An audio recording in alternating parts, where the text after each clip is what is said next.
હિંમતનગરની UGVCL કચેરીમાં રાત્રિ દરમિયાન હોબાળો.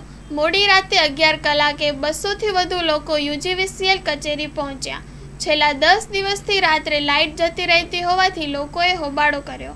સહકારી જીનથી હડિયોલ સુધીના વિસ્તારમાં આવેલી સોસાયટીમાં લાઇટનો પ્રોબ્લેમ.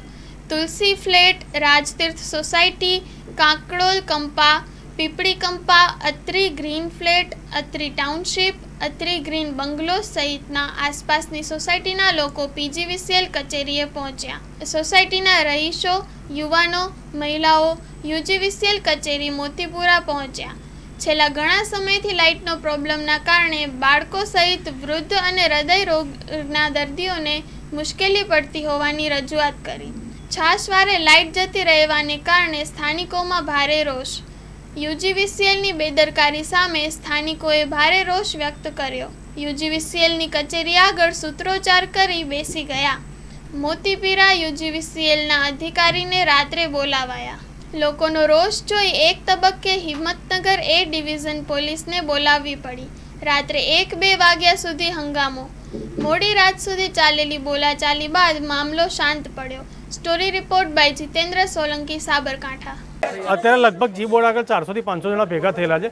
છેલ્લા 10-15 દિવસથી સતત હેરાન થઈ રહ્યા છે આવા ગરમી જેવા વાતાવરણમાં. બરોબર, વાવાઝોડું અત્યારેની પરિસ્થિતિમાં કશું જ નથી, તોય લાઇટો બંધ કરી દેવામાં આવી રહી છે.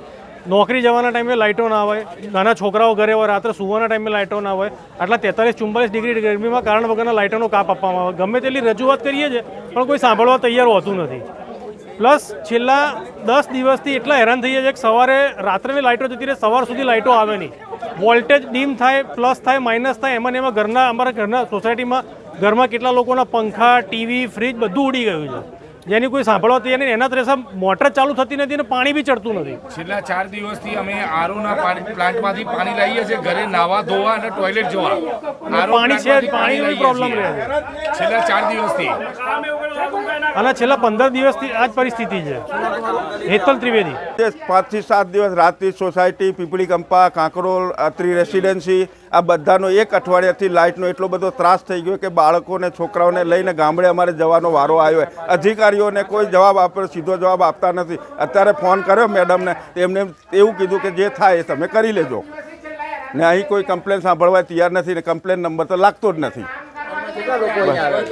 અહીંયા અમે આજુબાજુ સોસાયટીના રહીશો 400થી 500 માણસનું ટોળું આવેલ છીએ. એ બધા GBનો ત્રાસ સહન કરીએ છીએ. એટલે GB વાળાનું કશું જ કહેવા નથી, થશે ત્યારે થશે. એમનું કોઈ સમાધાન કે કોઈ જવાબ આપતો નથી. કોઈ અધિકારી જ નથી જવાબ લેવા માટે.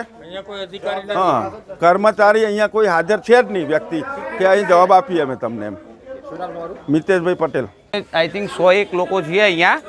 10 દિવસથી લાઇટનો બહુ ઇસ્યુ રહે છે. રાત્રે આખી રાત તો લાઇટો નથી. ફોન કરીએ છીએ, કન્ટિન્યુ બિઝી હોય છે ફોન, કોઈ રિસ્પોન્સ પ્રોપર મળતો નથી અમને. અને અમે અહીંયાના લોકો તો કંટાળે એટલા છે કે ગામડામાં જવા તૈયાર થઈ ગયા છે પબ્લિક. અમારી સોસાયટીમાં ઘણી પબ્લિક તો ગામડે જતી રહી. કેમ? લાઇટ ના એટલું નાના છોકરાઓ હેરાન થાય છે. અત્યારે એક તો સ્કૂલો બંધ હોય એટલે તકલીફો બહુ, લાઇટો નહીં પડે છે. કોઈ અહીંયાથી GBમાંથી કમ્પ્લીટ જવાબ નથી મળતો. અમારા સોસાયટીવાળા બધા બહુ થાકી ગયા છે. આજુબાજુના કંપાવાળા બધાના બધા ટોટલી ધંધાવાળાની તકલીફ છે. અત્યારે લાઇટ નથી 2 કલાકથી. જવાબમાં તો અરુણભાઈ અંદર ગયા હતા, આપણે અંદર જઈને આવ્યા પણ બેન અમારે એમ કે 10 મિનિટ કોઈ સંતોષકારક જવાબ નથી. બેન એમ કે થાય કરી લેજો, છેલ્લા હાજર નથી. જેને બી ફોન કરીએ છીએ એમ જ કે 10 મિનિટ અમારે હેલ્પર કામ કરે છે, આમ કરે છે. કોણ ફરજ બજાવે છે એ નામ આપવા તૈયાર નથી. હડિયોલ રોડની સંપૂર્ણ લાઇટ દિવસમાં 5-5 કલાકનો કાપ આપે છે. એ વિચારતા નથી કે અહીંયા નાના બાળકો હશે, કાર્ડિયાક પેશન્ટ હશે. મારા ઘરમાં ખુદના કાર્ડિયાક પેશન્ટ છે, સોસાયટીમાં ઘણા. કેટલી વાર રિક્વેસ્ટ કરી તો બી એ સાંભળતા નથી. કંઈ કહેવામાં આવતું નથી કે એમનો ફોન એવરી ટાઈમ એંગેજ આવે છે અને GBમાં કોઈ કોલ લેવા કે કોઈ જવાબદારી લેવા સક્ષમ વ્યક્તિ જ નથી. એ વ્યક્તિ તરીકે રોંગ પર્સન છે. ફોન કરતા તમને શું જવાબ મળે છે? કોઈ જવાબ મળતો જ નથી. અત્યાર સુધીમાં ક્યારે કોઈ જવાબ મળ્યો જ નથી. અને જવાબ મળે તો એ ઉદ્ધતાઈથી જ મળે છે કે બેન આવી જશે, તમારે જે થાય એ કરી લો. એટલે આજે અમે કરવા માટે આવ્યા છીએ કે જુઓ અમારાથી આ થાય છે અને અમે આ કરી દઈશું. પણ જો એમને પંખા ચાલુ રાખે છે, હકીકતથી અમારા ત્યાં લાઇટ નથી અને 500 જણનું ટોળું છે તો એમને લાઇટ વચ્ચે રહેવાનો કોઈ અધિકાર નહીં. એટલે આ ટ્યુબલાઇટે ફોડી નાખવાની ને આપણે પંખા બંધ કરી દેવાના. બરાબર? આપનું નામ? અવનીબેન દિનેશ કુમાર.